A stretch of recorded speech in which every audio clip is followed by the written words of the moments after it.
Ito na at muling sasampa ang bukod-tangi nating middleweight fighter, Yumir Felix Marcial. Sasabay kaya at magiging competitive itong pinadala ng Thailand o gagawing punching bag lang sa mas technical na Pinoy? Narito ang kartada ng dalawang magtatagisan.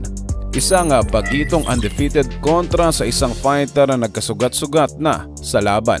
Lamang sa height at reach ang Pinoy at ito'y malaking factor lalo na sa mataas na dibisyon. Magkasing edad lang ang dalawa at ito'y Southpaw versus Orthodox matchup. Kung usapang lakas at taktika naman ay dito mas nakakahigit ang Pinoy. Mas natututukan ang pagsasanay at kondisyon sa pangangalaga ng prestihiyosong promosyon. Hindi lang yan dahil sagana rin sa suporta ng ating bansa bilang isa sa pangunahing atleta para sa Olympics. Kaya mas nakakapag-focus si Marcial sa training at improvement para mas mahasa ang arsenal niya.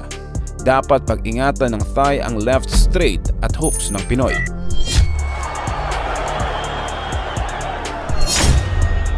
Isa rin siya sa mga prospect ngayon na may magandang jab na talagang pumupuntos. Habang itong Thai naman ay umaasa madalas sa kanyang mga counter punches.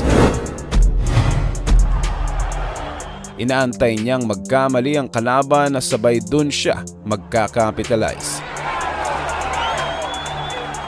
Kaso lang, kung usapang speed at reflexes ay talagang malaki ang agwat, kaya baka gawing punching bag lang siya ng Pinoy.